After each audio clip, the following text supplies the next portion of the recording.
So we talk about differentials.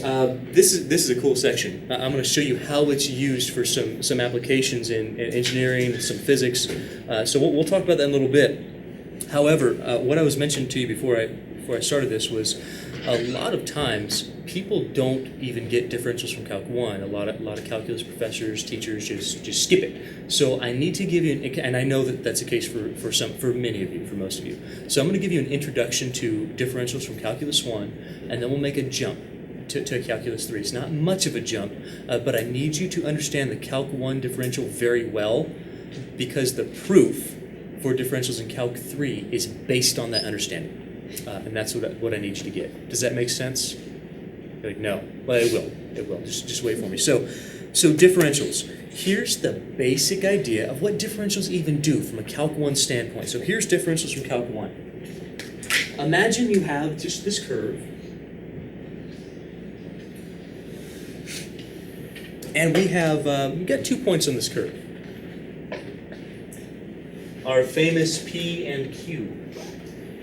So basically what we always practically have.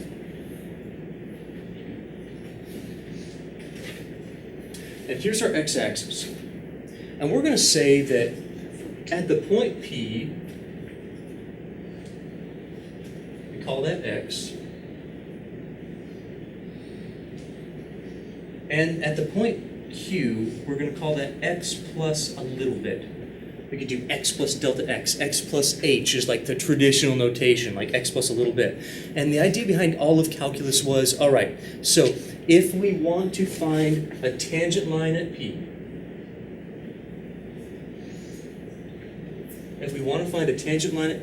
what we do is we let delta x go to what?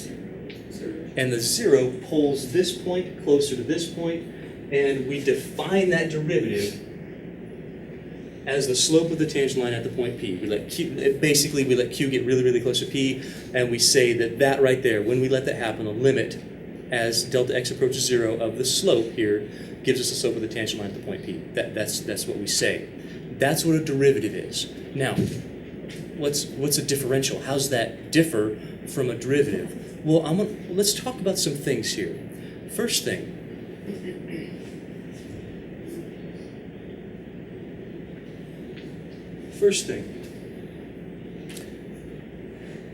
does that tangent line perfectly represent the change from P to Q along the curve?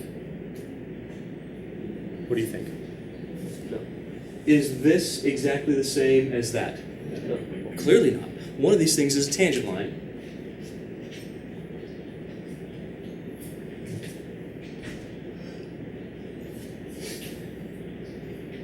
And one is the actual curve. And there's a difference between the height of the tangent line and the height of the curve.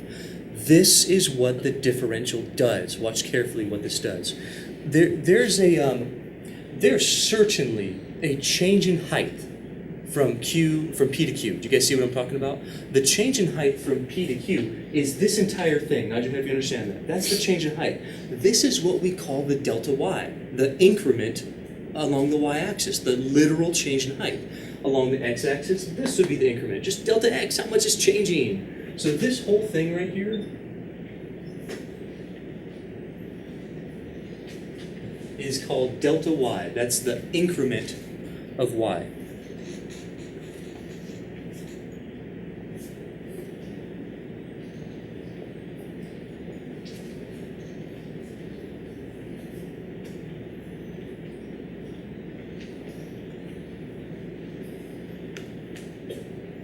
Okay, so wait a minute. We just had this idea that the height between P and Q is different than the height between where P is here and where the tangent line is here. This distance between here and here, that little distance there between the height of the point P and the height of the tangent line at x plus delta x. So here, that little distance, that's what we define to be dy. That's the differential of y. There's a difference between delta y and dy. So if you've never heard of a differential, this is what a differential means.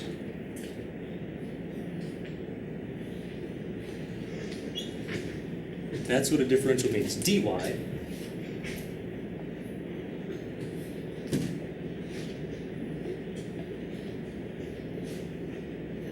we consider that to be the differential.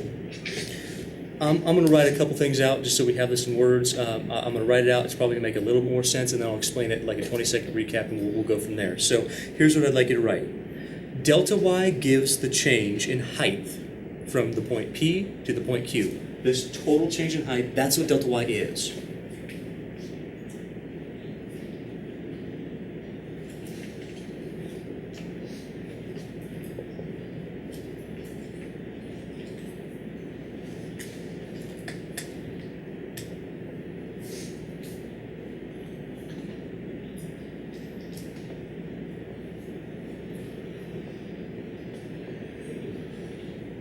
That's it. That's the increment. How much it changes point to point. That's what we're doing. Or, if you want to think about it this way, listen carefully. It gives the total change in height from P to Q, yeah. Or from x to x plus delta x. Do you guys see that that's the same relationship there? If I'm going from P to Q, I'm going along the x-axis from x to x plus delta x. Head nod if you're with me on that one. That's what this is doing. The delta y measures the height at that point compared to where we started. That's it.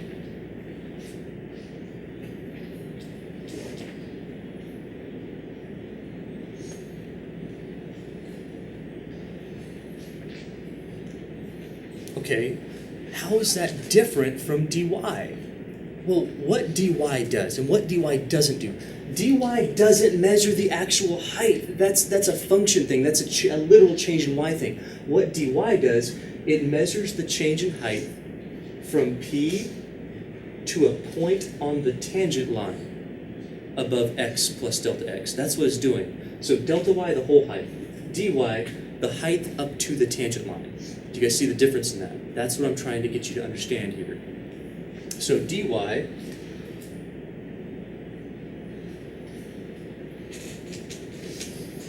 gives the change in height from P to a point on the tangent line at x plus delta x.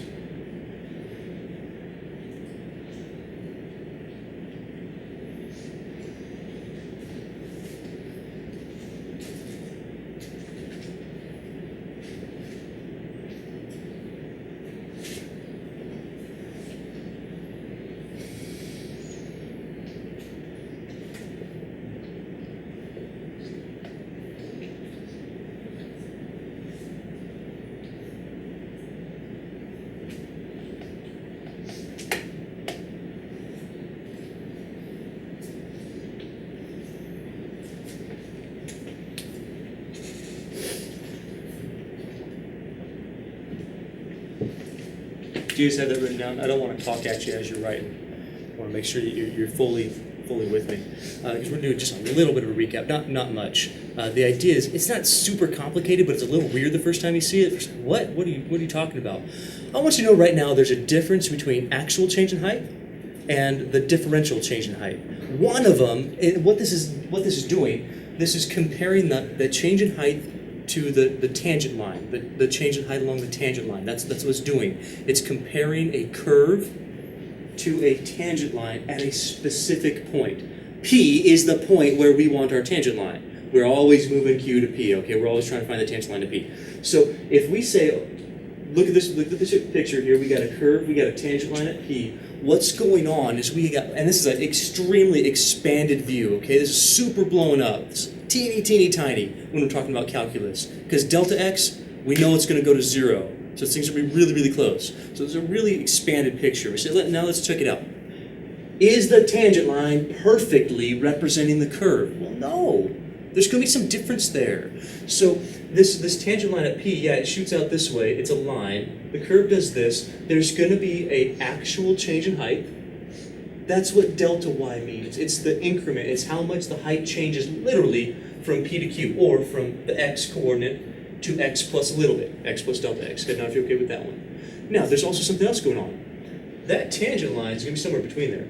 Right? So that tangent line says, well, we'll now consider the height between P and that point. So same vertical line here.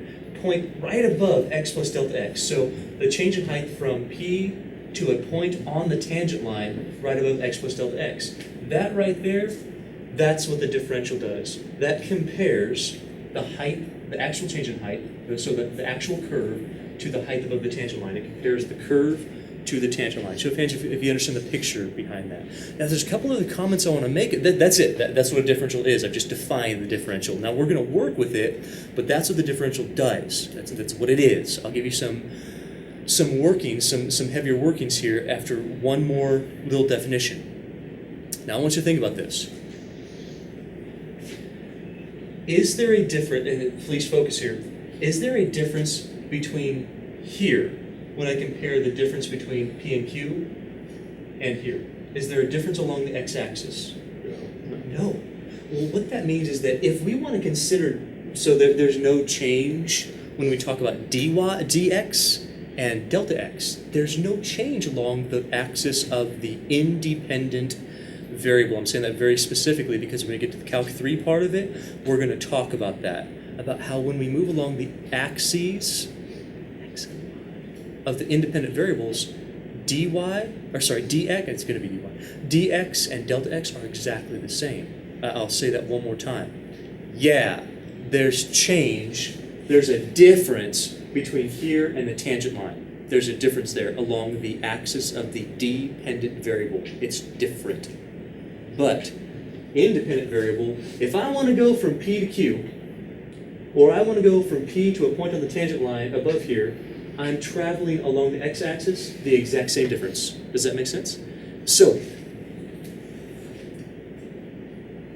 dx, okay, now listen carefully. If you understand the d and the delta y, here's what it says. It says dx is the distance traveled from here to here. The d part has to do with the tangent line. The differential part has to do with the tangent line. So the dx is how far you travel from here to here along the x-axis. How far is it? X plus delta. How far is it? It's not x plus delta x because we started at x. How far is it? It's delta x. It literally just says it to you. Or you can think about it this way. Dx says how far do you travel from here to here along the x. Delta x is how far you travel from here to here along the x. Did you catch a shift? Deltas are on the curve. D's are on the tangent. It says, well, those are the same. Why? Because it's your independent variable. You're literally traveling along that the same distance and comparing the height changes along the dependent variable. And I have to listen to that in your head a couple of times, okay? This independent variable, this is how far you're changing, and the dependent variable, I know I'm trying to pound in your head because we get to Calc 3 stuff, it's important. The dependent variable responds by changing. Responds, and therefore there's a difference between the actual curve and the height of the tangent line to that curve. In Calc 3, it's going to be a surface. But right now, I'm talking about a curve. Okay, all that's to say that these two things are equal. That's all I'm saying. How far do you travel from here to here along the x? Delta x, done. Same vertical lines. Okay, that probably made it. Probably just overtalked that one a little bit, but you know me, so sorry. Just want to make sure you understand it. So dx and delta x, they're exactly the same. There's no error traveling from here or here as far as our independent variable is concerned, so if you understand the concept, that's important. That's an important one. Now, how about this?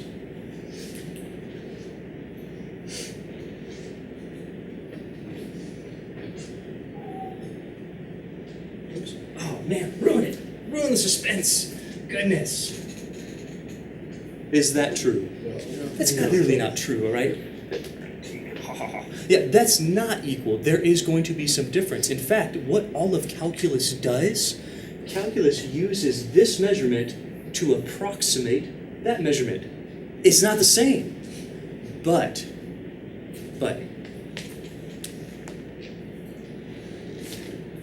what happens when delta x is super small? I mean, really small, like super small. What happens when delta x is really small? Does this change? Does delta y get closer to delta x? Sorry, dy get closer to delta x or further away? As I move this down, I can't do. Let's see if I can do it. Oh, that's pretty cool. To move this down, the dy gets really close to the differential approaches the increment. It's virtually the same as we get really close. Is it exactly the same? No, it's an approximation, but it's so close. Think really, I'm not talking like here, okay? I'm talking like you can't see it. You can't measure it close. It's so close that the difference is negligible. So close that we treat them as the same. That's the definition of how derivatives work. You can't prove it. Okay, I can prove this stuff where it comes from, but you can't prove that we take the derivative to mean the slope of the tangent line. That is a definition. That's what we call it. That's where it comes from. Now, does it work? Yes. It's very, very close, but technically it's still an approximation. It's just such a good one, we take it to be fact. That's what happens. Okay, so when we have this, so you can prove things about the definition of the derivative, but when we define it to be the slope of the tangent line, that is an actual definition. I want to clear that up. Some people comment and say, you can't prove it. Yeah, you're right. I can't prove that we call a derivative the slope of a tangent line, but that's what we're talking about here. So these two things make sense, right? Is this equal? No, but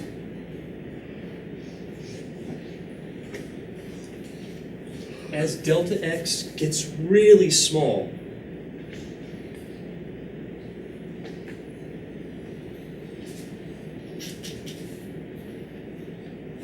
that's read really, really, really, really small.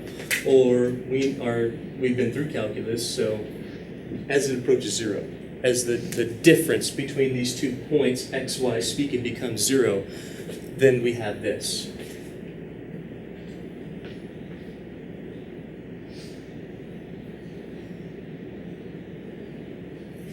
Then delta y is approximated by dy. That should look pretty familiar. Does that look familiar to you? Are you guys okay with that idea? That as this idea that as delta x gets really small, the tangent, the distance between the points gets really close, and the secant line, if you will, starts looking like a tangent line. That's the plan. But differential speaking, we're saying the change in the heights and the change in the height at the tangent gets really, really close. That is the idea of a differential. It's comparing the height of the curve to the height of the tangent line over a set distance and then closing that distance. So they're getting really close. Should finish, you okay with that? All right, cool. Now, let's come up with a definition. I'm going to do this a different way. I kind of thought of it the other day. I thought this is a pretty good way to explain this. Let me talk about something for a second.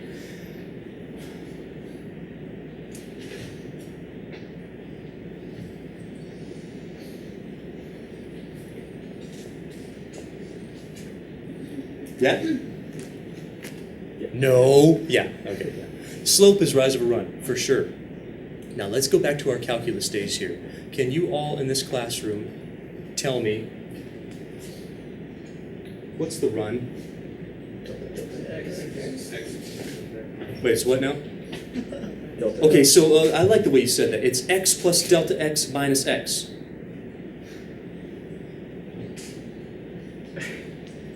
You can answer. What is x plus delta x minus x?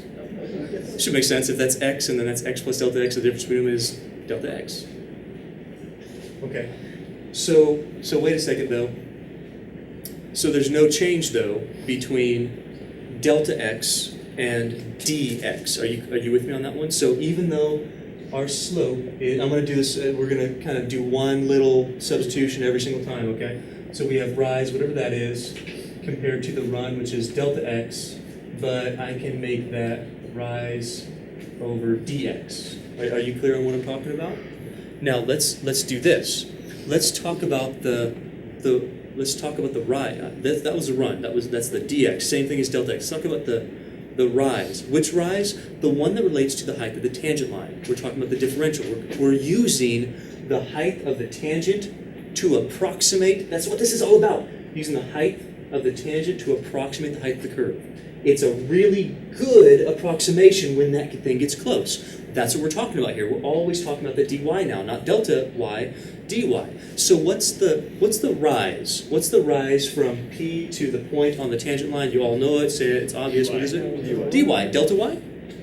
No, that would be the actual height, and we can't do it because it's not even a line. We can't talk about slope if we don't have a line. That's why we have this stuff. So we can talk about slope and height and rise and run. That's what we do. So we go, okay, well, now slope is, what was it? Dy. That's the height. That is the height from P to a point above x plus delta x of the tangent line. Okay, now if you look down that one. Now wait a second. This is where we get to use definition. What in the world is the slope of the tangent line? What do we define? I just said it. What do we define to be the slope of the tangent line at a point? What is it? Everyone in class should know it. Derivative. A derivative. What derivative? Of whatever the function it is. Yeah, whatever the function is of the independent variable. Slope is a first derivative.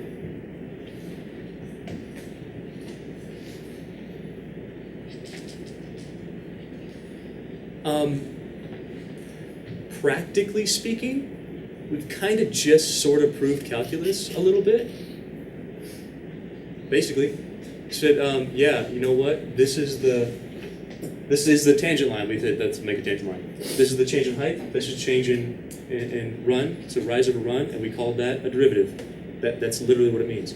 What's a differential do? Well, the differential has a different take. Differential says, what if I solved for the rise? So basically, get rid of the fraction.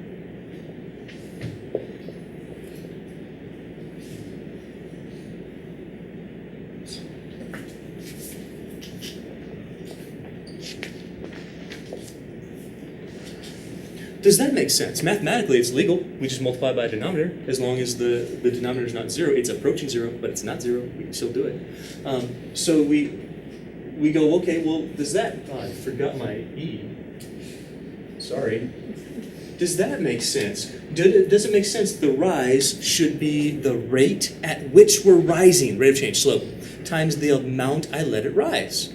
A fraction times how far I let it go is going to give me a proportion of that. It's going to give me my rise. That's exactly what we're talking about. Let's do it here. Let's multiply both sides by dx. Can I do it? Yes, because dx is literally just this change. It's a number, and it's not 0. It's approaching 0, but it's not 0. And what we end up getting is dy equals... Oops, jeez. So excited. dy equals the first derivative of x dx. Here's what I want to know. Does it make sense about where that actually comes from based on the picture and based on this little proof that we get? Are you sure? Can you see the slope working for you in the first derivative and how it relates to the differential? Differential of y is the height up to the tangent line. That's all it is. That's all it is. This is a differential. This is what a differential is in one variable. Y is the dependent, x is the independent. That's what a differential is. That's it. Done. That's Calc 1. Do you understand where a differential comes from? We take, I don't want to re-explain it, but we get tangent line, change in height total, that's increment. Change in height through the tangent, that's a differential. We relate it to the slope of the tangent line and the run. That's it. It's not a super complicated idea, but it's an important idea. Do you truly understand it? Are you ready to make the jump to the Calc 3 stuff? I need to leave that on the board because we're definitely going to use it. We're going to use it twice. So the Calc 3 stuff. Now, let's transition a little bit. All I need to know, you understand? You understand? I almost said you understand it. Do you understand this proof? I can speak like that. Spent some time in the South. I need all of this right there, and I need this little statement. So from all this, we got the punchline of that. That was the idea. This is what I want. That's what we need to know. Now we talk about 3D. So let's transition a little bit to R3.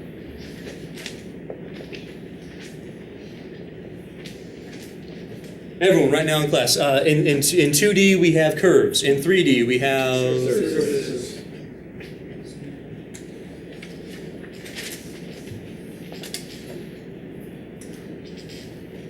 So, we're going to hopefully draw a nice pretty picture here.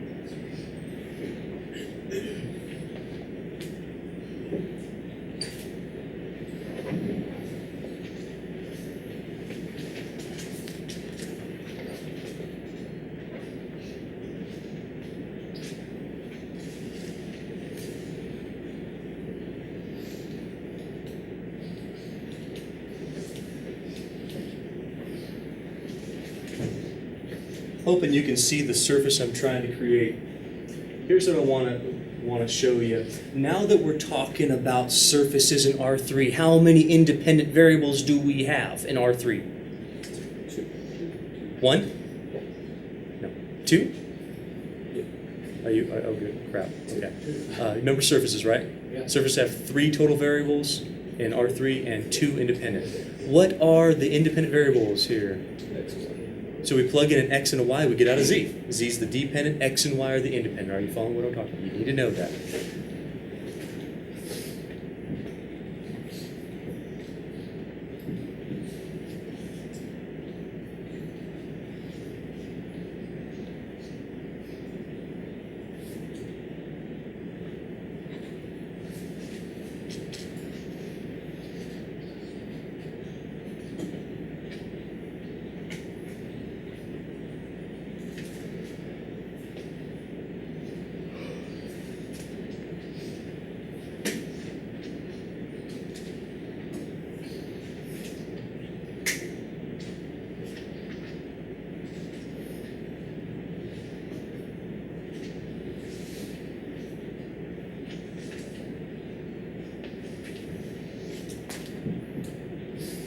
Is that an adequate picture? I know you can't even see it from too close. Can you tell the surface that I'm trying to draw? Can you see that surface? Here's the deal. In R2, we've got curves, we've got tangent lines. In R3, we don't have curves anymore until we have vector functions. We're not talking about that, we're talking about the surface right now. In surfaces, we don't have tangent lines per se until we start restricting our vectors, until we start restricting a direction. We're not there. That's in 13.6. That's in a couple sections. We're not there yet. So right now we're going to talk about this. What if I have a surface? I didn't bring Happy. I don't have a balloon. I don't want to take time blowing up. So if I had a surface and I lay something on it, I have this awkward thing of, if I have a surface and try to lay a line on it, I have a whole bunch of ways to do that. But if I have a surface and I try to lay a plane on it, there's only one way to do that. So we're going to consider surfaces and tangent planes right now. That's what differentials have to do with in 3D, in R3, with surfaces. It's the difference in height between 2 points on the surface and a point on the tangent plane. That's what's happening here. So I'm going to illustrate this a little bit. I want to make sure that you guys are okay with it. We're going to start at P, and just like we did here, had a tangent line at P, I want to consider a tangent plane at P. Are you with me? I want the tangent plane at P. Kind of hard to draw. I'm going to do my best. Let's imagine that's there.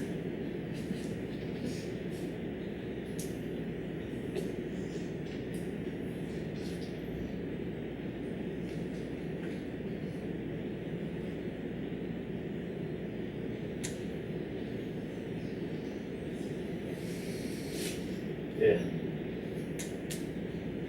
Let's make that small.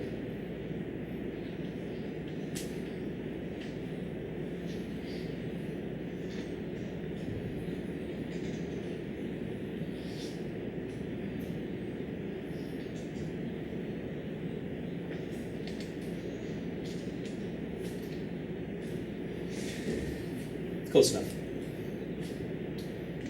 Does that look good to you? I'm not the best artist, but can you see the representation I'm trying to create?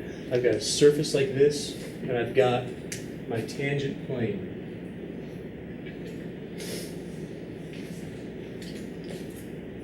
What's the plane tangent to? Is it tangent at the point P or at the point Q? Point P. Can you see it? I'm trying to lay this plane right under this surface. Just like this. So it's only touching the surface at one point, and it's going out. Is that now? This is kind of an obvious question. It should be an obvious answer. Is this plane perfectly representing the surface? Does it perfectly go along with the surface? No, surfaces change. Planes don't change. That's the nature. Lines don't change. Curves do change. That's the nature of these things. So what we're going to be doing here, the way the differential works for surfaces, is I'm going to be comparing the height between P and Q and the height between P and whatever that point is. So let's illustrate this a little bit. Every single point like ever has an ordered pair to it. So the point that gives us P, let's call that xy.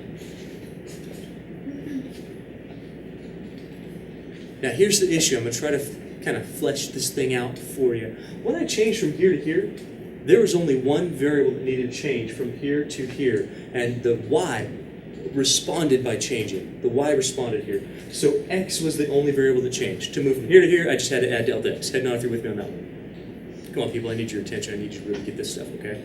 So we move from here to here by adding delta x. How do I move from here?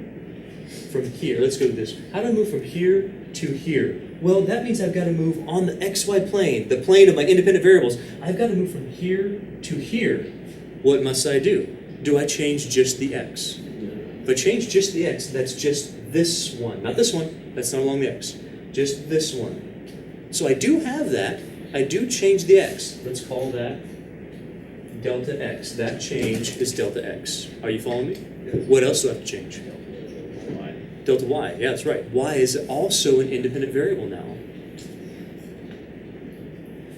Which means at this point is x plus delta x, y plus delta y.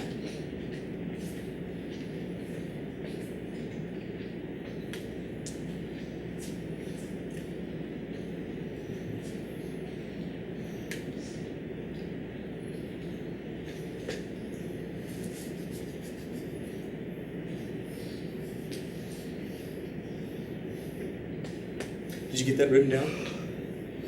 Do you understand the picture? It says if I want to move from P to Q, I got to move down here first. I have to find where xy is for P.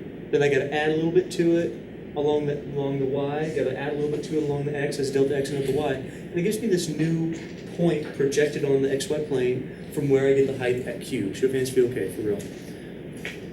So here's what we're doing. I'm going to write this out so you have some good notes on it. Number one, we have a surface from P to Q, and we're taking a tangent plane at the point P.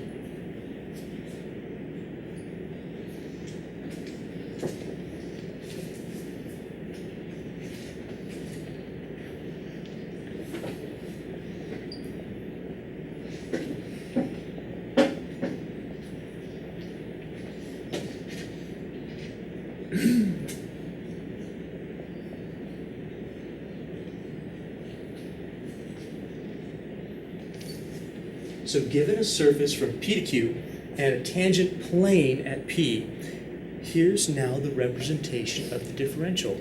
Watch carefully. I don't want you to miss it. Please look. Please look. Please look. Is there a change in height? By the way, what variable represents our height here? Come on, what variable? Z. Perfect. Is there a change in height in the change of z from P to Q? Is there a change in height? Yes. Is there a change in height from the point P to a point on the tangent plane right under Q or right above this? Yes. Just like there's a change in height here and a change in height here, a change in height between the points and a change in height between the point and the tangent. There's a change in height between P and Q, and a change in height between P and the point on the tangent. If I just draw a direct, and my graph's not to scale because I'm not perfect, so you're going to have to kind of use your imagination. But if I drew this level, if I made this level at Z, and I drew it all the way over, let's pretend it intersected right there. Let's say that's the height at P. Does that make sense? That's the Z of P. Here's what differentials mean now. The complete change in height, let's use what you know. The complete change in height from P, the height of P, to the height at Q, or the height from xy to the height at x plus delta x, y plus delta y. The height between those points is what? Is it a delta or is it a d? Which one? The delta. It's the whole thing. It's the delta. Delta what? Z. You can't use y. It's independent.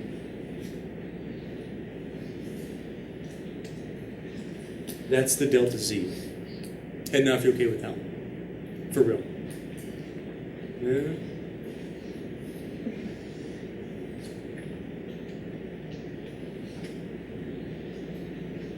What's that little bitty height?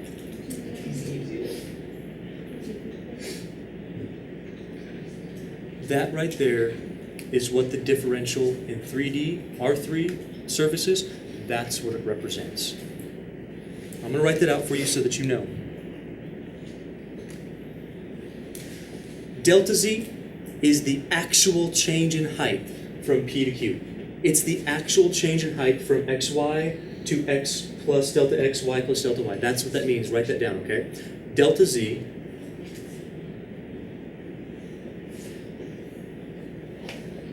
is the actual change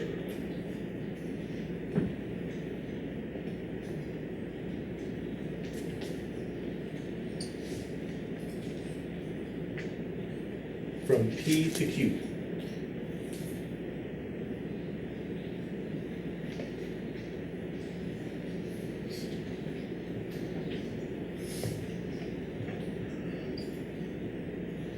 Or from the point in the xy plane to that point in the xy plane, which is what gives us the heights of P and Q.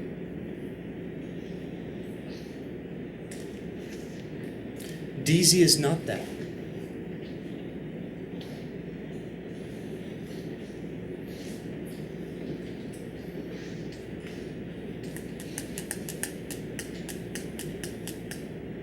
Can you see that? I don't want to waste your time by doing this.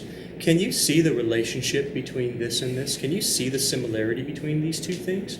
We've got a curve and a tangent. Total height between the 2 points. Height between the point and the tangent.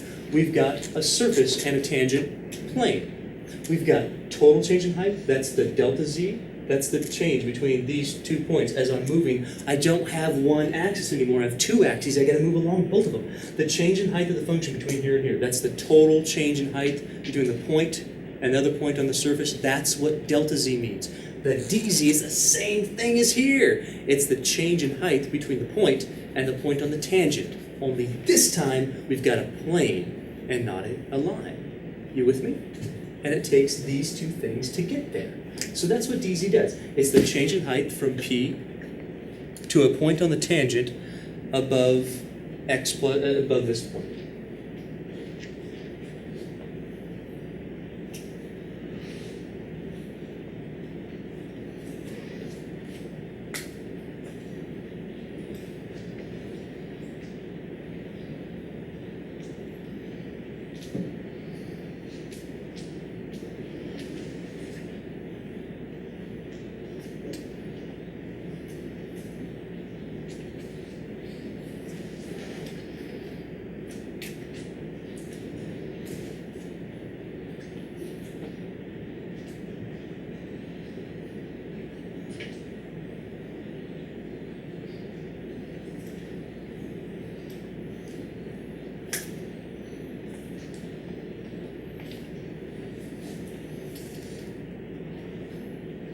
That's what it is. That's the differential in 3D. Now, here's my next questions to you. You should get it. You should get it. You ready?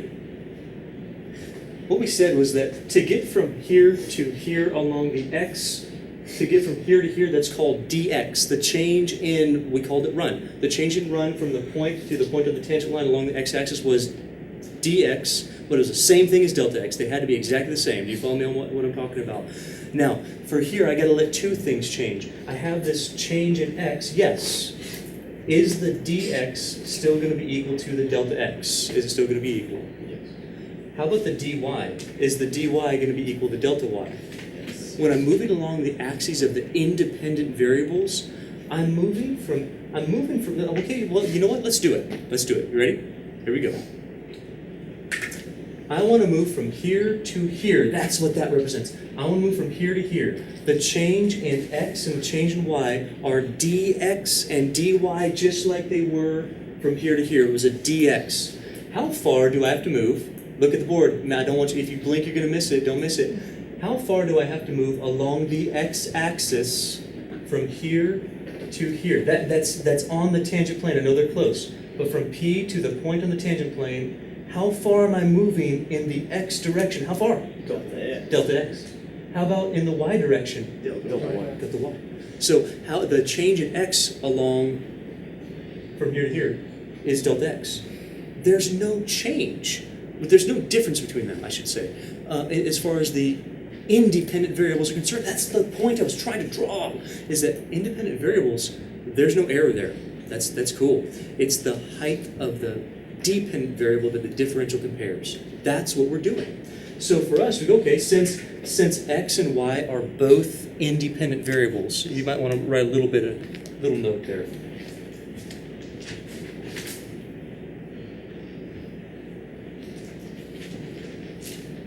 Make sure I got independent right on this one.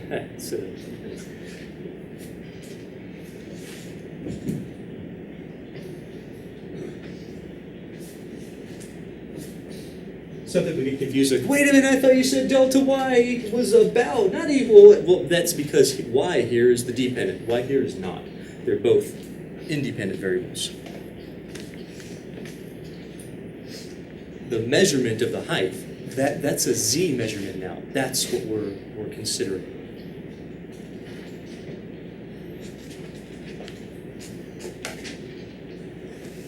Okay, I'm going to have to erase this side of the board because I need this to prove the rest of it, but I want to make sure that you guys are literally okay with this. The idea is really kind of strange first time you see it. There's a couple main questions I want to ask you. Number one, do you see the similarity in using this technique to get this thing? Do you see the similarity for real? Are you understanding it? Am I killing you with boredom? No. Sorry. Yeah. Would you rather me just give you formulas and crush them? No. That killed me as a student. I hated that. I really did. Like, where's it coming from? Just do it. All right, I could cut this class in half. You're saying crap about it, but I could cut this class in half. We could do that. Save me a lot of time. But if I'm going to go through the trouble of doing proofs, I'd like you to reasonably pay attention. If you don't get it, ask questions. If not, if you don't want to do proofs and stuff, then we'll just burn through. I'll crush some derivatives. We'll go home. Well, you can do that too, but you don't get candy for it. Anyway, that's the whole main thing. Increment, differential, height of between the function and height between the function and a tangent something. That's the whole idea of differentials. Now, the idea of the proof. I'm going to erase this thing and redraw the surface. I want to give you the idea of how this stuff actually works.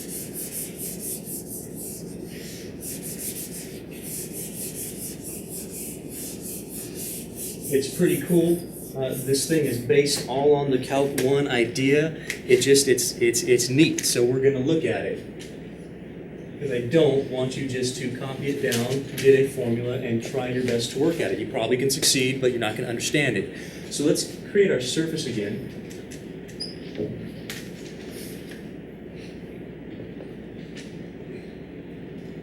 Here's P, here's Q. Here's the idea of the proof. So proof, sort of. I like more the idea of the proof. I like you to actually understand. I'm not going to go into the nitty-gritty of it, but I want you to understand the idea of the proof. Here's the idea. Delta Z, let's talk about that. Let's talk about delta Z. We can consider that, listen carefully to my verbiage, okay? Let's consider that as a sum of the changes along the surface in the x direction, and then along the surface in the y direction. Let's consider that. So basically, here's what I'm going to do. I'm going to start here. I want to go along the x direction.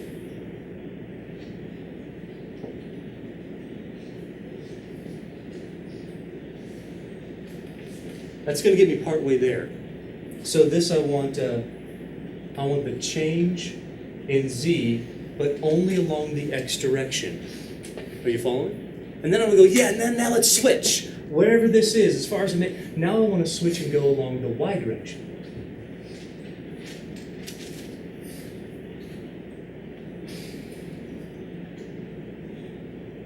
And if I take these and add them up, that will be my total delta z. So that's what I want to do. I want to go along the x direction for a while. Then I want to go along the y direction, and I want to add those two heights up. You guys get the idea of the proof? So the idea says this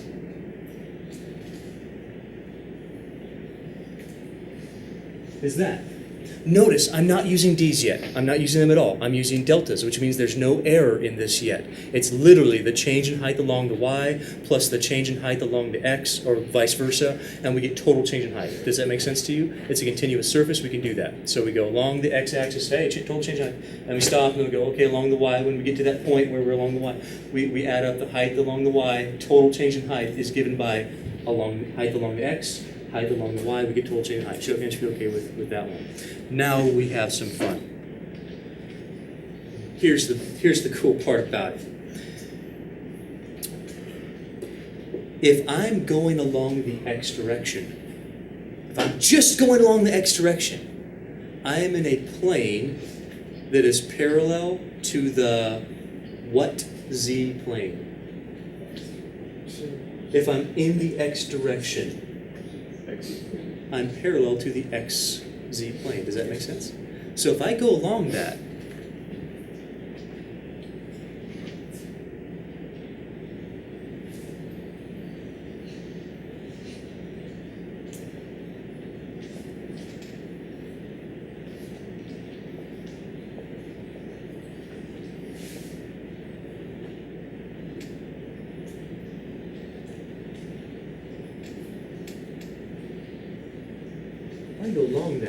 we're parallel to the xz plane. But wait, this is the whole point. This is the cool point. Listen, look, listen and look, and pay attention and learn. Do it all three at once. Okay, is that 4, 3? I don't know. I can't count. So check it out. If I'm talking about the change in height along the x-axis, I'm in a plane parallel to the xz. This should be ringing a bell from last section. This should be there from 13.3. Like, stop and just go in the x direction. Okay. That means I'm in a plane that's parallel. Okay. That means that I've got this curve, not a surface. I'm restricted to a plane. I've got this curve that's solely in the x direction.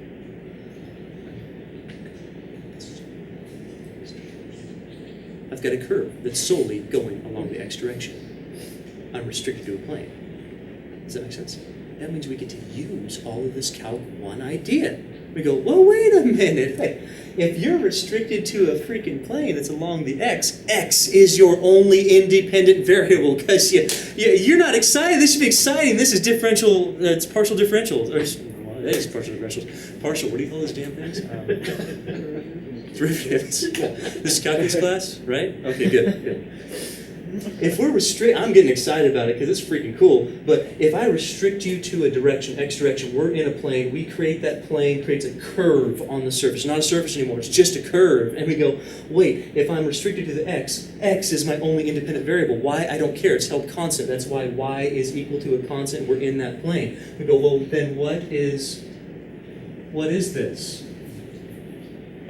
I don't know, but I could tell you something. I could tell you that it's about equal to this. Did you catch it? Look right here if you didn't. Right here if you didn't. Delta y is not equal to dy. That's the dependent variable. Delta z along the x direction is not equal to dz along the x direction. That is your dependent variable. You follow? But it's close when I let this go to 0. But that's close when I let, when I let the delta x and delta y go to 0. Did you catch it? When I let them go to 0. Okay, but wait, what's this thing? True or false? This situation along the x direction is two-dimensional. True or false? True. If I'm restricted to a plane, which I am, it must be two-dimensional. Which means that oh, come on, put it together. What's my independent variable? Everybody, what's my independent variable? What's my dependent variable? Not y. Y is held constant here. It's nothing. Then I get to use that. So delta dz with x is the first derivative. Yeah, it's the first derivative. It's the slope. But it's only with respect to, come on, if you get this, I know you get it. It's only with respect to, it can't be with respect to z. That's a dependent variable. It's held along the x direction. It's with respect to x. D, whatever your independent variable is in that direction. dx.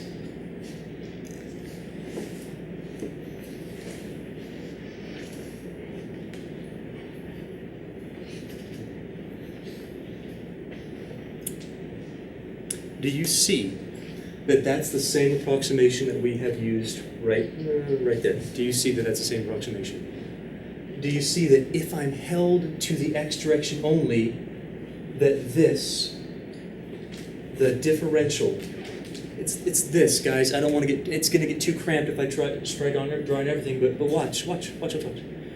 That's in a plane, right? That means it's a curve. That's literally the situation. If I draw the tangent line, it's on a plane. If I draw the tangent line, there's a difference between the delta z and the dz of x. But that difference right there is that. It's the same thing. It says, oh yeah, but that thing I defined to be, slope times run. Slope times run. That's delta x, that's dx. That's where we get it from. Does it make sense? It's pretty cool. It's pretty cool. But now the same thing happens here. You go, okay, well, what about delta y? Well, delta y, sorry, I know it's really small, but that says dz sub y. There is a difference between the increment and the differential. So I'm a math teacher. You get that one. 0 coordination. I can hit volleyballs? Goodness. That's how I met my wife. Did I tell you that story? Yeah, you did. I did? Yeah. I smashed her right in the face. Yeah. She was always on my team after that. Booyah. Yeah. Got married. See? What was I talking about? Difference. DZ. No, it's volleyball, obviously. Weren't you listening? Anyway, that's the actual change in increment. That's the differential. But wait, if I want to approximate the increment, you go, wait, can I do it? Yeah, of course I can do it. Because if I restrict my motion to just along the y direction, I'm not going to rewrite that, but just along the y direction, we're in a plane that's parallel to the yz plane. We create this plane. The plane has this curve along our surface. The curve is in a plane. It's two-dimensionally. Only you got to tell me this. What is my independent variable if I'm only along the y direction? And x is constant. And what's my dependent? Perfect. We have this situation again. We go, okay, well, then this is approximated by dz along the y. Yes, the increment is approximated by the height between this point and the point on the tangent. That's it. And that's equal to the slope in the y direction times how far I travel in the y direction. That's delta y. But we know that delta y is the same thing as dy. Do you guys agree that this is the differential in the x direction, that's the differential in the y direction? Are you sure? If I add them together?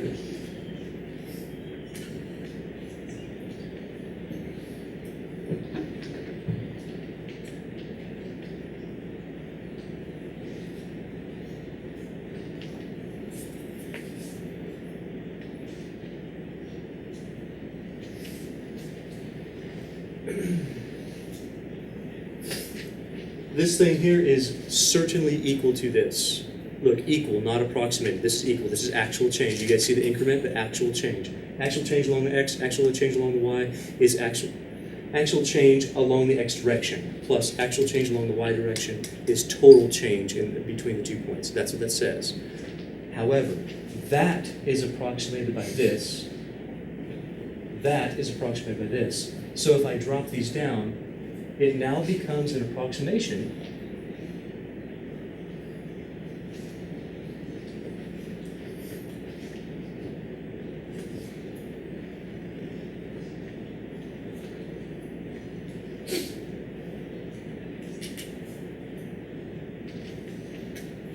but we know what this is. This guy is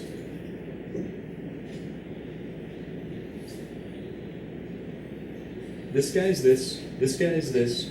So we know these two things, if you follow along, are these two things. This right,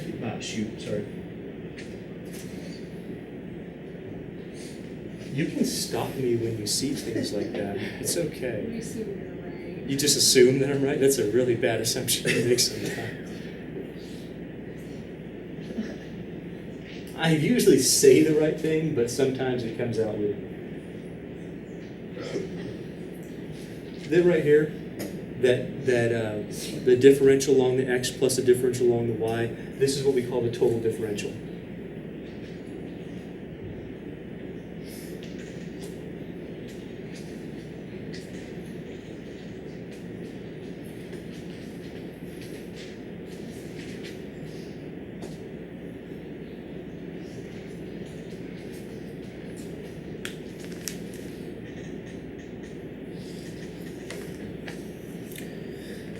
Listen, we just spent a whole long time proving this for only one reason, so that you would understand it. You could probably have fast-forwarded this lesson like an hour, and I get it. I get some of you don't want to understand the concept behind it. You just want to be able to do it. And that's okay. Then skip to right here and just focus in on this, okay? Here's what you need to know in total for the situation.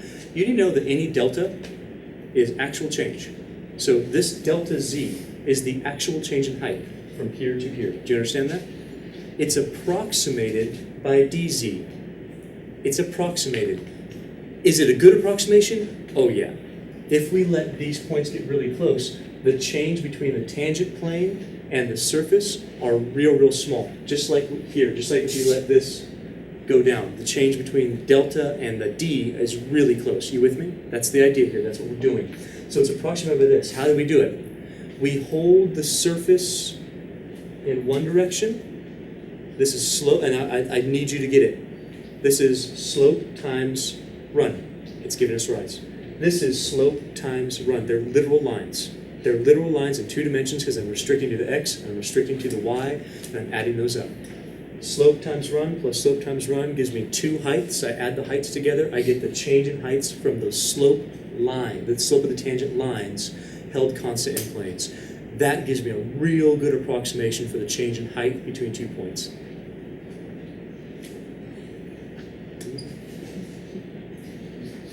I don't know. Do you understand the concept behind it? For real, like honestly, do you get it? Yeah. Now, how we do it, honestly, it probably couldn't be easier. Can you do a, you know what that means? Do you know what that means? What does that mean? Oh yeah, holds in the next direction, holds y constant. How do you do a partial derivative? Hold y constant. Can you do that partial derivative? Can you put the letters dx and dy next to them? Done. Let's do one example. We'll take our break. I need it to sink in right now, okay? So we're going to do this and then take a break. Any questions before I erase any of this? It took me a long time to do this. Did this help with Calc 1 differentials? Was that useful to you? Have you ever, did that help you at all? Okay. Thanks for the enthusiastic response on that one, guys. Yeah, no problem. I'm trying to remember back. Well, I just taught it to you, so you don't have to. Yeah. That's why I said, did you appreciate it? You should be a, Yeah. yeah, Leonard. It's awesome. Thanks, man. No problem. Looking up for you guys. Love having conversations with myself. Thanks.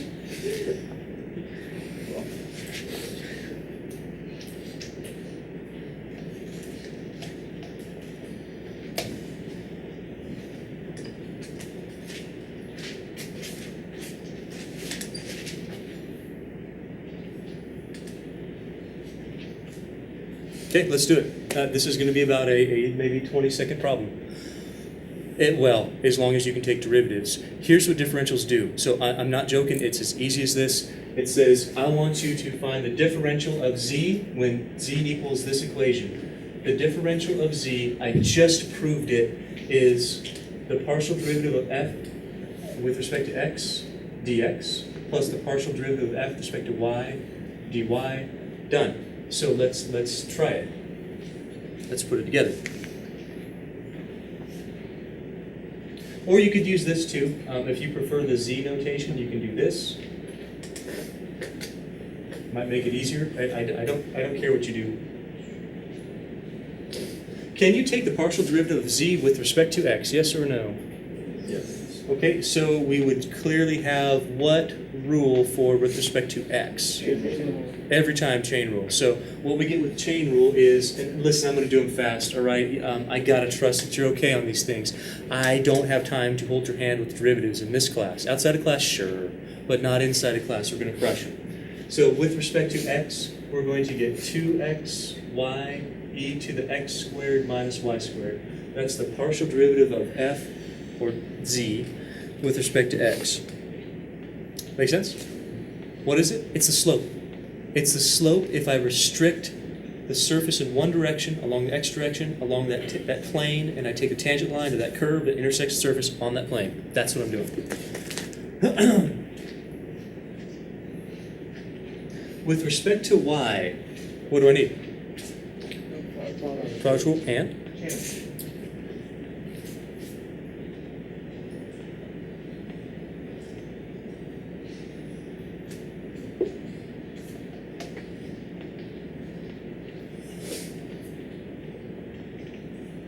You can check my work on that one if you would. I'd appreciate it. It should be plus. Shouldn't it? Minus. Like, it would be two negatives. Product rule is always plus. So derivative of the first times the second plus. Oh, product. I was thinking, yeah.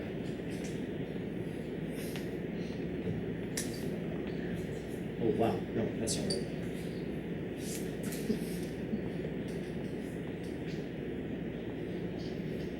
Yeah, pretty sure. You guys okay with partial derivatives? So how do we do a differential? One step. This is the differential. The differential of z is now, we take this guy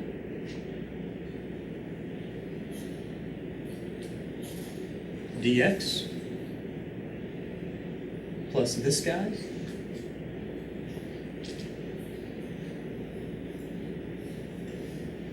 dy. Done. That is what a differential is.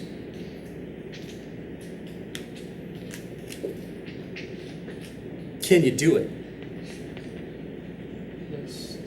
What's it mean? Because don't do it without knowing what it means.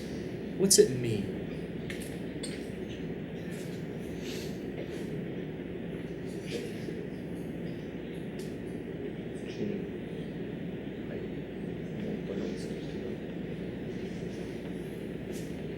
What's that mean? What's this mean? Change in height. Total change in height. What's this mean? An approximation. An approximation of the change in height.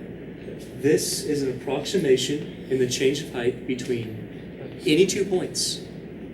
Between any 2 points. That's what it does. What it's doing, it's using a tangent plane to approximate change in height. That's what a differential does. Cool, huh? That's what it's doing. How this and this work, I'm going to show you what we get to do with those things when we come back. Maybe just one. All right, so like I said, quick examples. I gave this to you to practice during the time here. So here we go. I want to find a couple differentials, just here and here.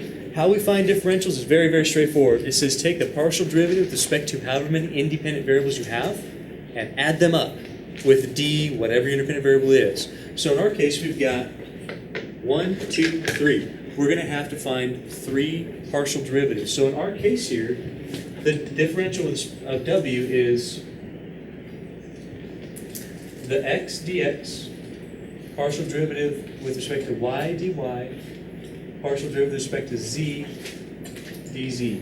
That's what we're looking to get. So we got to take these 3 partials and then just jam them together with addition. And now if you see where that's coming from, that's why we learn this stuff. It can be extrapolated for more variables.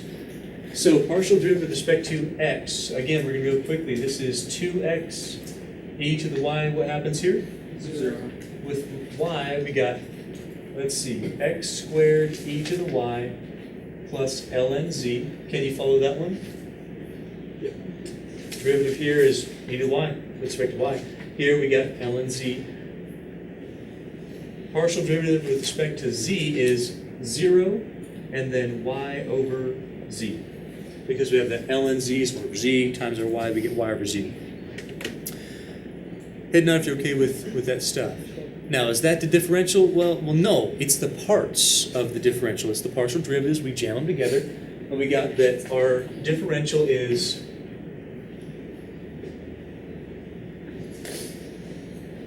partial with respect to x dx, partial with respect to y. If you're one of those people who don't like parentheses, shame on you. You got to have them. Partial derivative with respect to z, dz. That's it. That's what a differential does. What I'd like to do, I'd like to give you just a minute to start that. I want to see at least the setup. I want to see how many partial derivatives you need. I want to see what the differential of f is going to look like. And then I want you starting to work on the partial derivatives. So let's just do the setup. I'm only going to give you about a minute to start it, but start the setup on that problem, please.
Okay, I'm going to get you started here.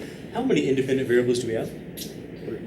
So we need three partials, x, y, and z. We need a dx, dy, dz. So this thing is going to look like partial derivative with respect to x dx,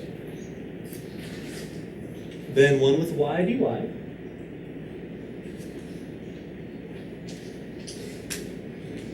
then z dz. That's all there is to it. That is what a differential does. It describes the change in height. This is 4D, but change in height from one point to another. It approximates that change quickly and easily, and it's a good approximation if your changes are small.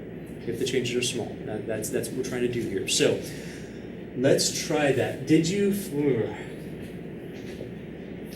Were you able to find the partial derivative of f with respect to x? Were you able to do it? Yeah or no?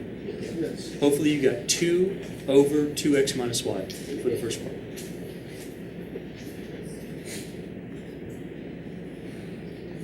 Here,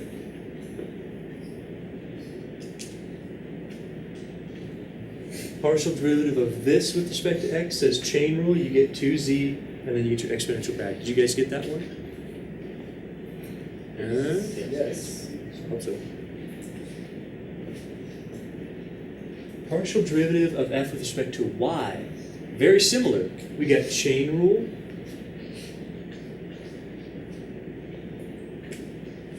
derivative of this with respect to y is, love it.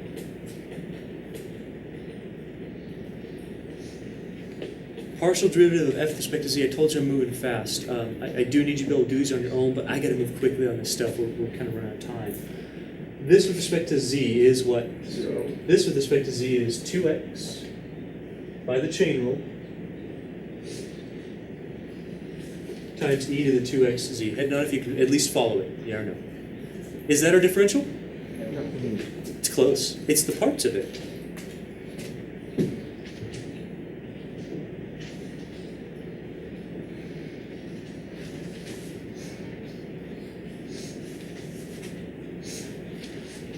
So we got this whole piece, the partial dx plus another partial with respect to y dy plus the last partial with respect to z dz. Can I have a double check on my work? Did you guys get the same thing that I got? Now, how do we even use it? So we're doing this stuff, but how can we use it? This is a stepping stone. So this is, I'm just going to give you some numbers and show you how to plug them in. Then we're going to do a few examples that illustrate why this is actually important, why we do this stuff. So first one, can you approximate the change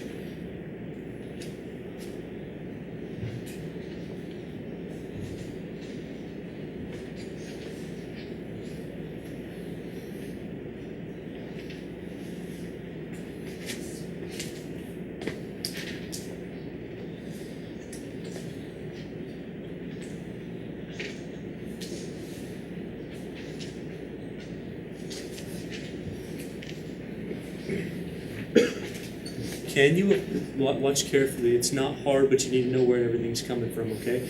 Can you approximate the change? That would be approximate delta F, the actual change. Hey, everyone in class right now, what approximates delta F? What approximates the increment? The differential? What's the differential of delta F? Yeah. So this is going to be approximated by df. Oh, hey, look at that. We got a formula for df. Look, this can't just be a formula. This allows you to plug stuff in. Let's approximate that change. I'll tell you one thing. The less it changes, the more close our approximation is. The more it changes, the less close it is. So let's see if we can do this. Do you have an x, a y, and a z? A starting point. What's your starting point? So x is 2, y is 3, z is 0. And now that you understand that. Now, do you have a change in the x? Yes. How much? 0.01. 0.01, positive or negative? That means listen carefully to the verbiage here. The delta x would be 0.01. Clear? But dx is the same as delta x. That means that if I have a delta x of 0.01, I can use it for my dx. That's what that means. It is the change in x. That's all it is. It's going to approximate the change in the function, the change in height. So our dx is 0.01. Can you tell me what the dy is and be careful on it, please? Say what? Negative 0.03. Negative, because it's dropping.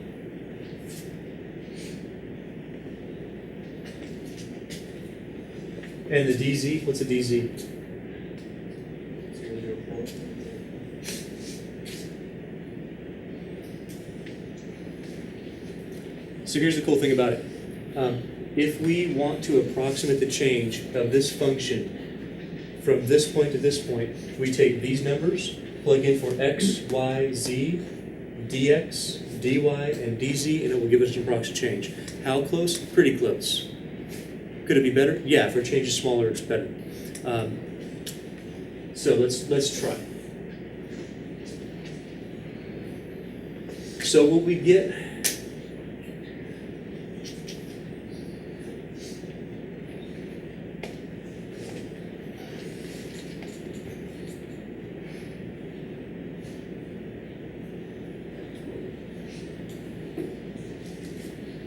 I got 2 times 2 minus 3, z 0, so this is gone.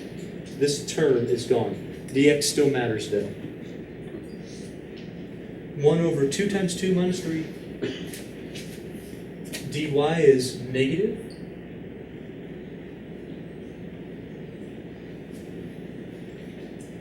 Then I got 2 times 2 e to the z is 0, so that's 0. I want you to take just a moment to look at it, see that you see where all those numbers are coming from. Can you follow that, where those numbers are coming from? If you can't, just take a moment later on, verify that all of these pieces are just all these numbers going into all those spots in the appropriate spot. What we get out of it, what the approximate change is, what this equals about 0.21. That means the delta F, the approximate change, is about that. Is it exactly? No, it's not exactly, but it's pretty close.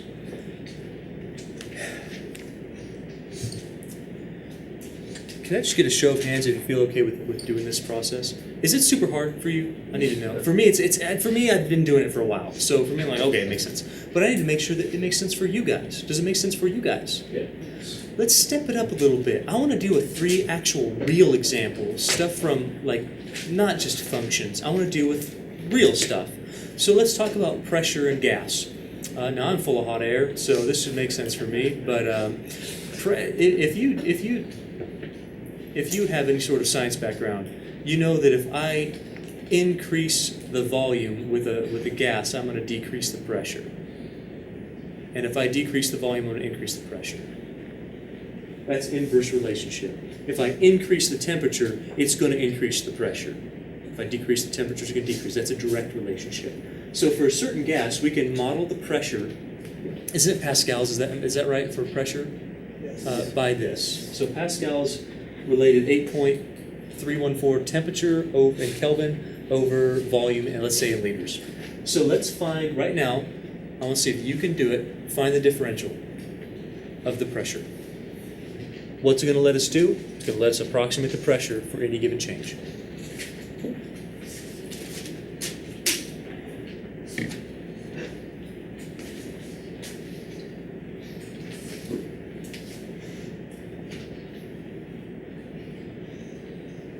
What are my 2 independent variables here? So I need to find 2 partial derivatives, just 2, with respect to v and t.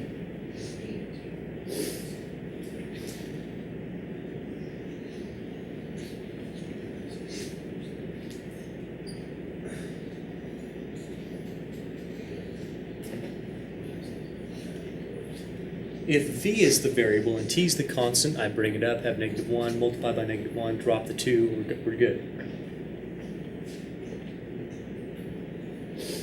If t is the independent variable, this is even nicer. Done. Those are the partial derivatives. Head nod if you're okay with the partial derivatives. Let's write out the differential. So it should be partial of v dv, partial of t dt.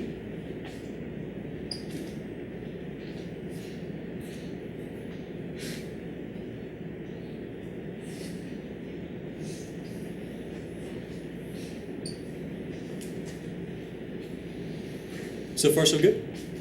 Guys in the back left? Yeah, no? Jason? Guys over here?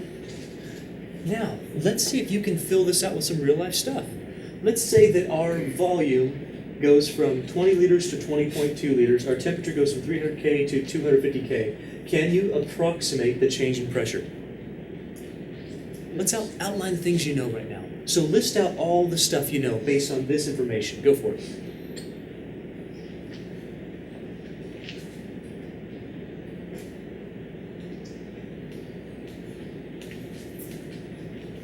When you do the variables themselves, it's always the starting value because we're trying to approximate from that starting spot. Okay, so when we talk about the v is where the volume starts, not where the volume ends. Where the volume ends has a change in v associated with it, a dv.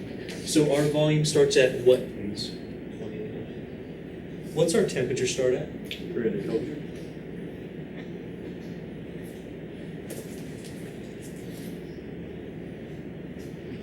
Yeah. Did you catch that? Yes, no? What else do we know? I can't hear you guys. Deviant. What's our DV? 0.2. Positive. What's our DT? Negative 5. Third. Can we approximate the change? Well, we've got everything. We've got the volume where we started, the temperature where we started, the volume where we started. We have how the volume changed. We have how the temperature changed. That's the idea, how much it changed. So when we approximate the pressure, the actual change in pressure, that's what that means, the actual change. It's approximated by the differential. That differential says, well, we can plug this in.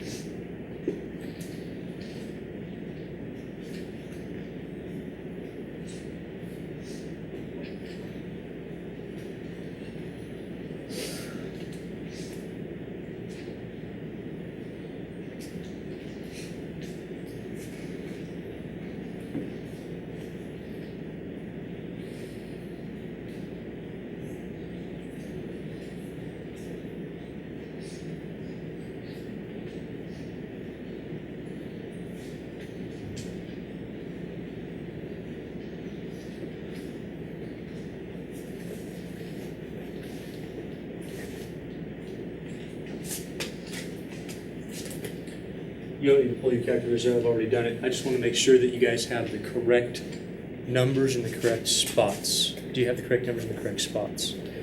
What this gives you, and your units actually match up to where I wrote them, but you got K, you got L squared, you got L, done. You got K, you got L. Temperature over, that is pascals, right? Temperature over volume in liters? Pretty sure, hope so. Yeah. Otherwise it blows up in my face and I look like an idiot.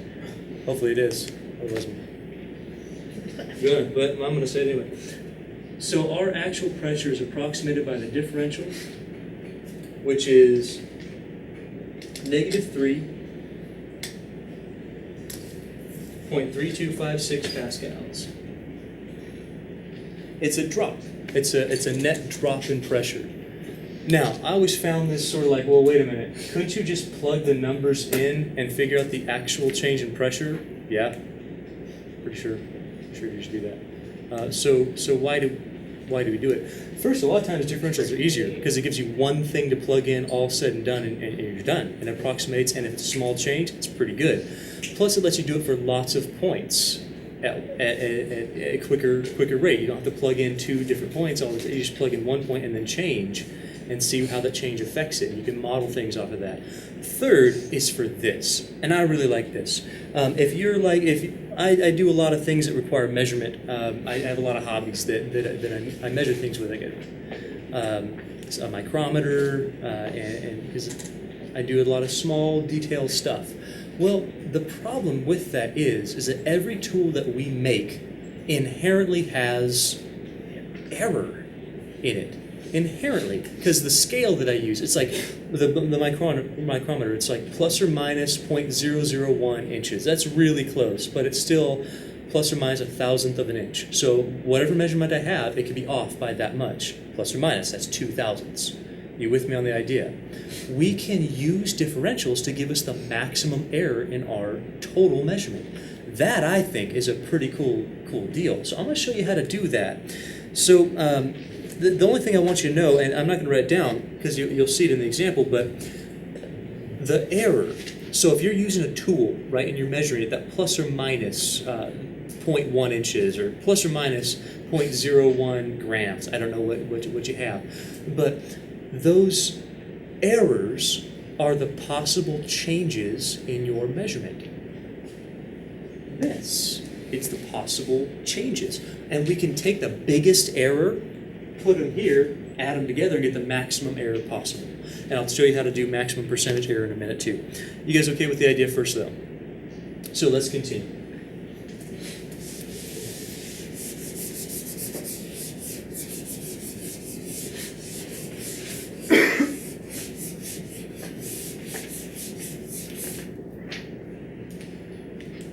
If you weigh an object in air and you weigh an object in water, and you put them in this following ratio, it gives something called a specific gravity. So we're going to talk about specific gravity.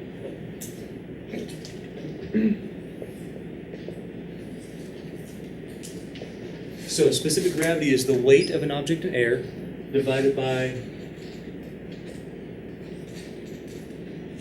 the weight of the object in air minus the weight of the object in water. While I'm writing out the rest of the problem, I want you to find the differential right now.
Were you successful in finding the differential? Were you able to do that?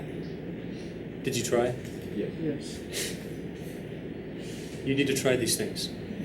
Remember talking about the guided practice thing? Yeah. Talked about it. You got to try them. Even if you function it all up, okay? It's okay. But you've got to try it. I'll give you 10 seconds. Try it. Do something. Just do something. Just draw kitty cats in the paper.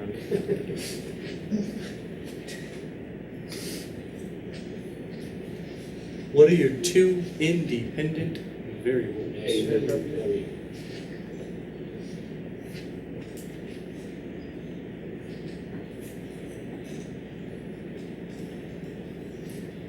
The partial derivative with respect to A, goodness, low d high minus high d low, square the bottom of weight. Well, I know it's going to be squared down here. What's on the numerator? Did you find it? Negative W. Yeah, that's what I got too. Did you get negative W on the numerator? Yeah.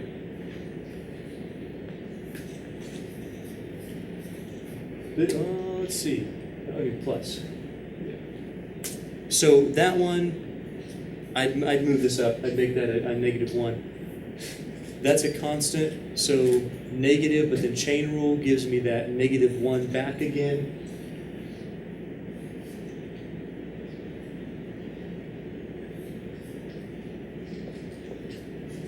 I think, pretty sure. Can you double check my work? Sorry.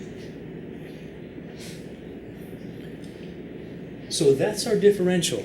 Now, what's a differential do? Come on, folks. I need more out of you. What's a differential do? Shifts us in the function. Gives us a change in height or function or whatever the function it is, okay? It gives us a change in that function. Now, if I tell you, we measured something, and I had the measurements for air and the measurements for water, you now know your A and your W. Now that you're okay with that one. But I also know this. I know that my scale is accurate for air to 0.02 pounds and for water to 0.04 pounds.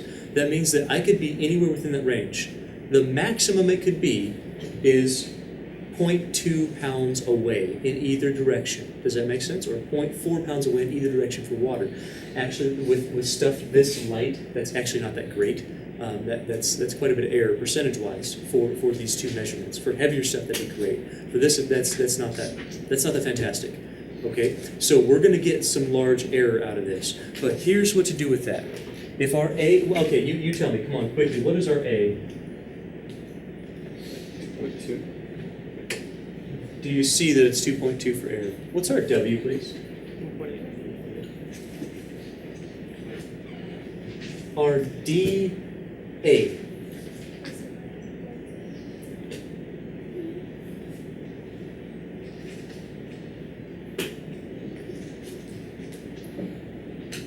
dw is plus or minus 0.4. Here's how to use those. If we want to find maximum error, please watch carefully. Maximum error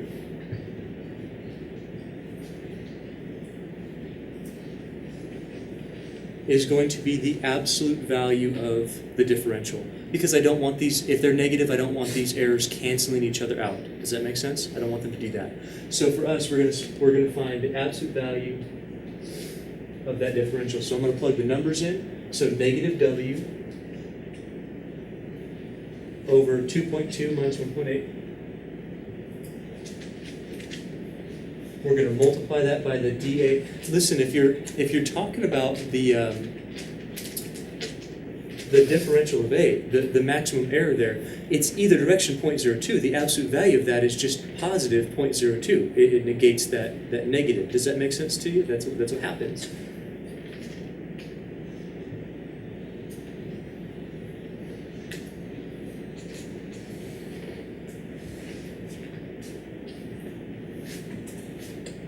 You know what? We'll do it. Yeah, we'll do it that way.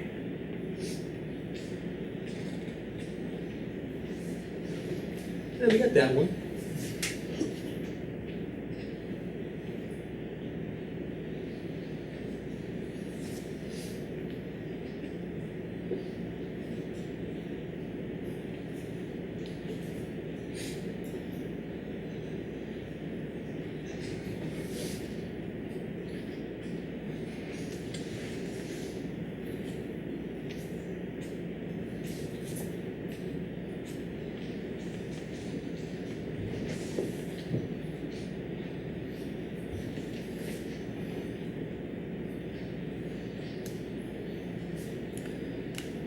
I'm not concerned about your ability to crunch numbers right now, but I'm concerned about your ability to understand what all these things came from. Do you understand where all they came from? Yep. So we got the numbers in the right spot. If you do them on your own, did anybody do that, by the way?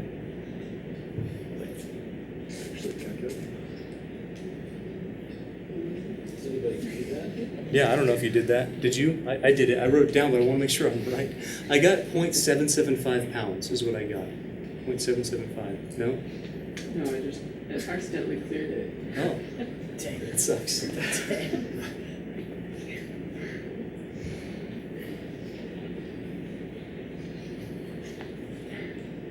So if we use those errors that you have in your scales, we can find out the maximum possible values that were off. Now, I do want to show you something. This changes for every weights that we put in there. This is at this one certain weight. It's at this certain weight we can be off by 0.775 pounds. That's why I said it's not that great. Because if you look at what we weighed, you tell me we could, the specific gravity we get out of this is going to be off by 0.775 pounds. That's kind of crazy. So the specific gravity itself could be off as far as that much, either positive or negative. That's why it's max error, either direction. That was what the absolute values did for us to add those errors together cumulatively. Show of hands if this is understandable for you. Let's do one more. I think this example is really interesting, but before we do that, we got one thing. I do want you to know that we can also find maximum percentage error. Here's what maximum percentage error does instead of maximum error itself. Maximum error itself is going to be in the units that the problem's in.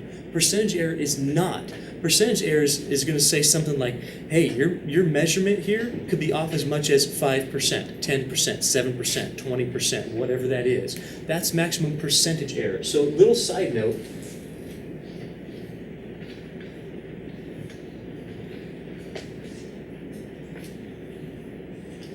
how we find maximum percentage error, we take the total change, not total change.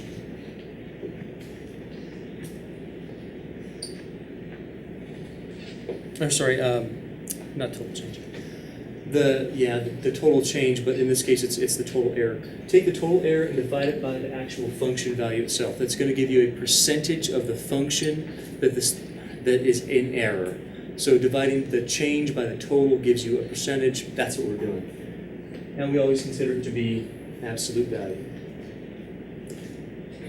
You guys okay with that one? So it'll of course be approximated by the df, by the differential. I want to show you how this works in an example, and then we're going to call it good. So I found this one. I think it's pretty cool.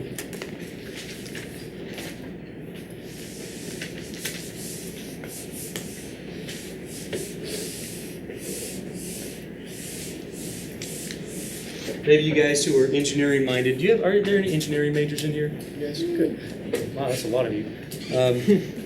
Now I'm nervous. Should be. Should I be?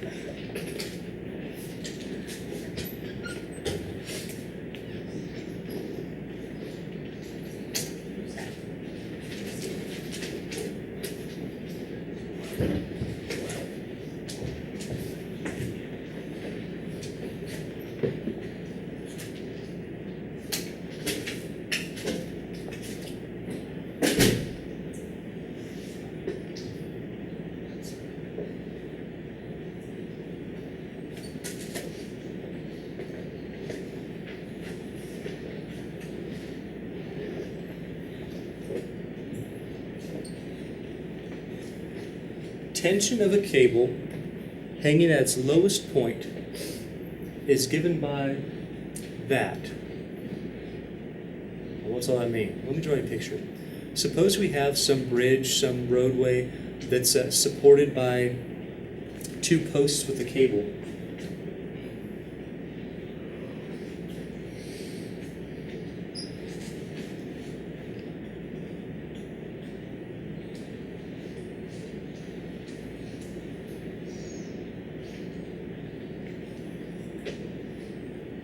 Here's what this all means. L is the distance between the posts that are holding up our cable. Tension, the tension is going to be this tension on that cable at the lowest hanging point. The A.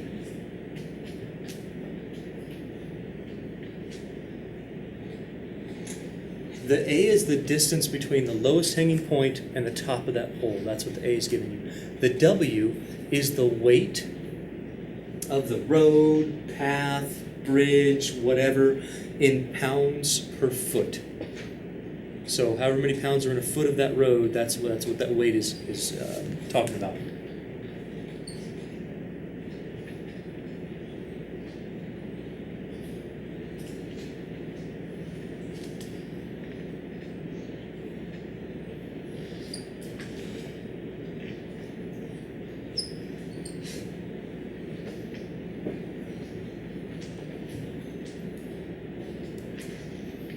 Now we're going to do some math magic on this thing, but before we do, I want to tell you something. When we do our measurements here, here's what I know. I don't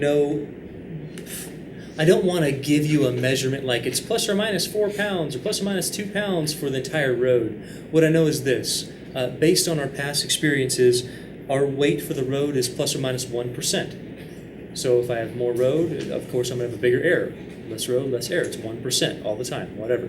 The error for our length is 2%. So maybe it's a long bridge. I don't know. We're off by that much. And our A is plus or minus 2% as well. So what I know is the percentage error of these measurements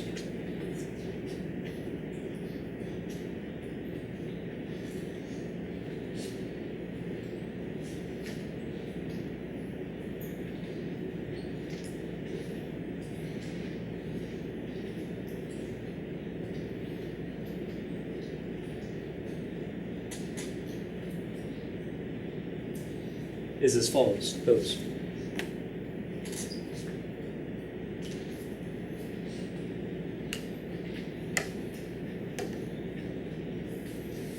Do you guys understand the question? You sure? We got this cable, right, hanging over a road, and there's going to be some tension on it.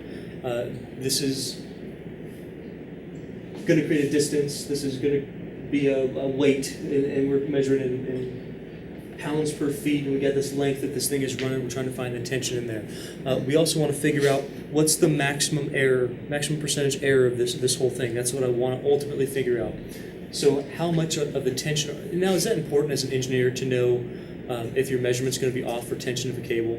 Yes. I don't know. It's not like you're going to build a bridge or anything. Nah, bridge, whatever. Just make it super strong, right? Well, then you're wasting material. Well, make it as cheap as possible. Well, then you're sacrificing tension, probably. So we want to figure out how much do we need to over-engineer this because our measurements are going to be off. Does that make sense? And then you're going to build in probably some extra because things happen. You're going to over-engineer it anyway. You're not going to do the bare minimum, but we definitely want to at least meet our error. Clear?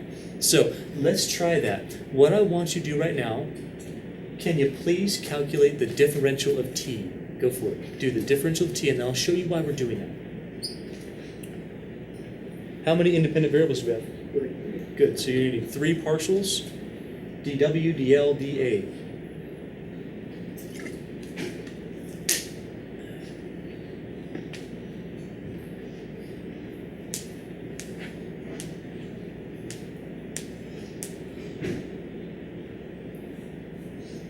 I'm going to work slowly up here. Let's check our work. I need you to work on your own for right now, but be checking your work as you're going.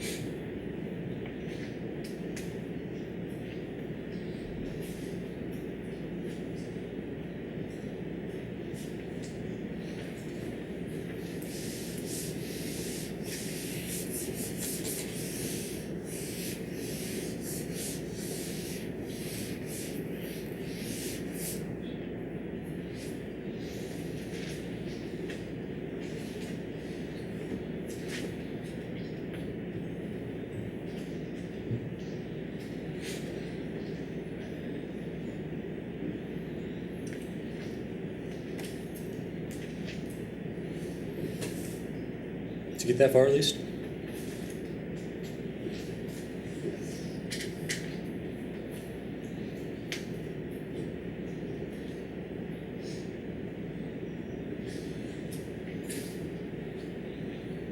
Yes, no? Yep. Good for you. It's fantastic.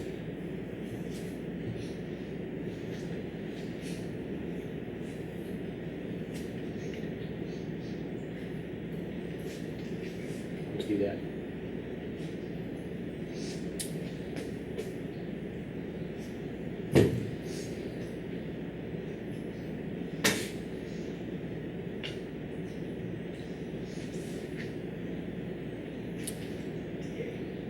Did you get the 8 and not like something crazy like 64, right?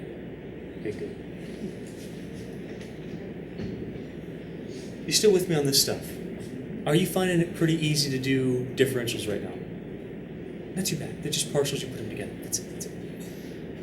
Now, that looks fantastic. What does that mean? What is that thing? Come on, at this point, after 2.5 hours, you gotta know what this means. What is that? What's this mean? Question? On the bottom for the dA, is the whole bottom need to be squared or just the A? Just the A, because that's the only thing you moved up there for the power -1. Got it. That's why we don't get 64. Just move the variable.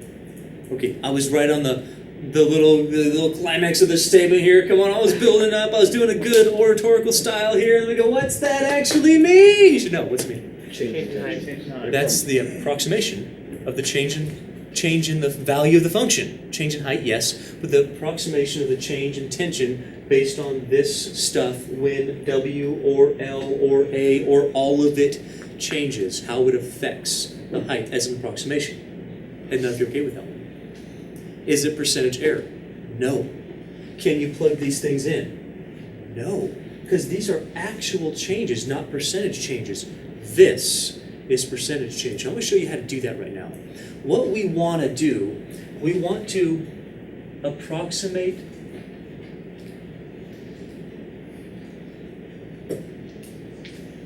this right here is percentage error. It's the change divided by the value of the function. We can approximate it by that. And that's what we're about to do. So what we're going to do in general, so that we can plug in any numbers we want like forever, what we're going to do is we're going to take the differential that we just did and we're going to divide it by our function so that we don't have to plug in all these sorts of numbers. Because if you look at this, I don't have a W, I don't have an L, and I don't have an A. I cannot plug in anything from those values. I don't have a specific situation here, yet we can still use it to find maximum percentage error. Do you understand the concept? That's important. So we're going to do that. We're going to take our this divided by our this. That's what that means. Take your differential of t divided by the actual function. So that looks pretty crazy, but it looks like this.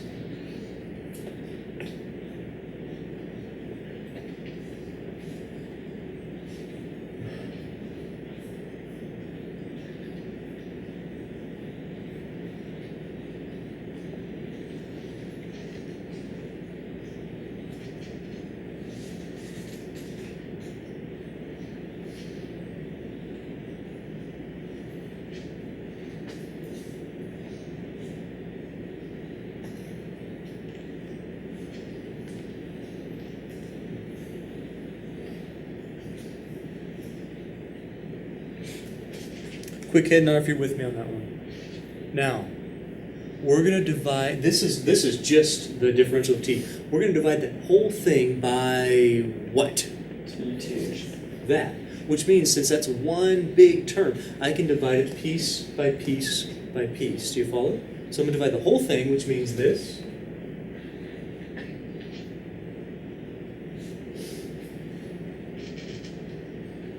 This.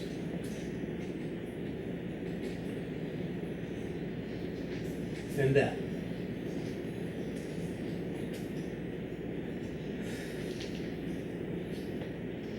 I'm kind of building this with you, but I want to make sure that we're clear on it. Are you clear on those pieces? Now, I'm also going to do one more thing. As I'm simplifying, because you guys see there's a lot to simplify, right? As I'm simplifying, I'm going to break this up into 3 absolute values and add them together. Don't subtract them, you're going to lose error. This negative needs to be associated with this thing, and then we're going to create 3 absolute values. Do you follow?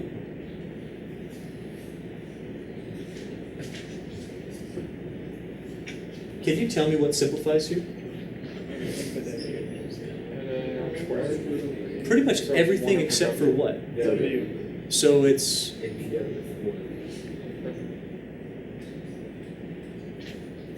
that in absolute value. Do you follow that? Plus, oh yeah, I see the 2. That's going to be on the numerator. And then I'm going to have a DL for sure. On the denominator, I'm going to have an L. 2 times DL over L. Now, why am I doing the DL over L? Let's think about that. Think about what this means, and think about what we're about to do with it. Plus, last one, it has to be negative because we're adding absolute value. We have to have the negative in here, so I know it's going to be negative. What is it going to be? What's on the, what happens?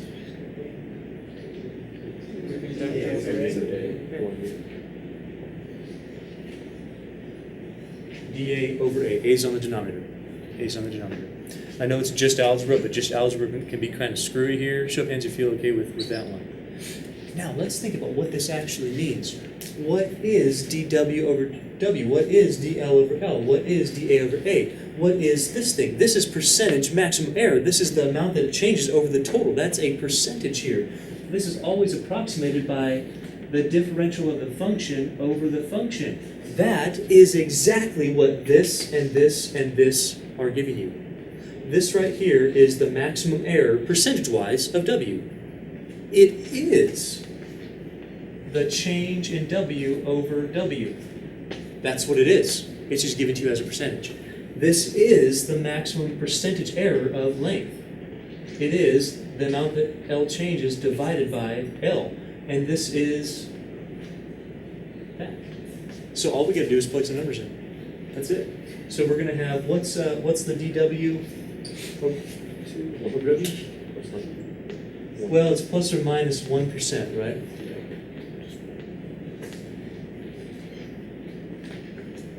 And then we got 2 times plus or minus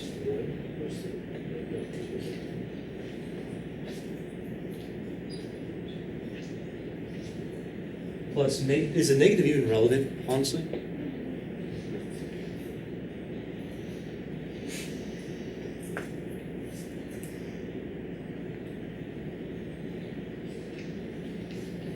Professor, those are absolute value brackets, right? Yeah. Are we talking about vectors?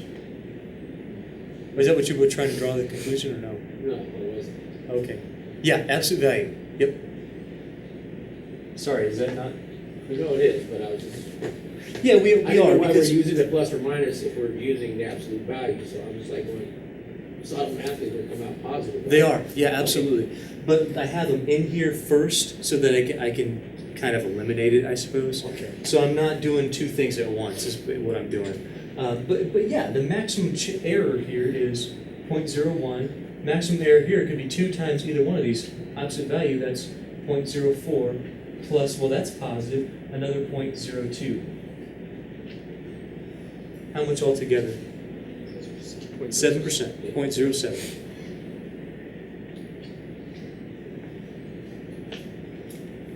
So engineering people, what we've determined in this scenario, if our measurements are this accurate, disregarding what our weight and length and A value actually are, we know that our cable tension is going to be off at most 7%. We could underestimate or overestimate at most 7% of the total value of the tension that we find. That is the idea. That is one way that we can use differentials to our advantage. Did this illustrate the concept well for you? Do you guys understand this? Are there any questions, at all? You sure? All right. Well, we are done with this section.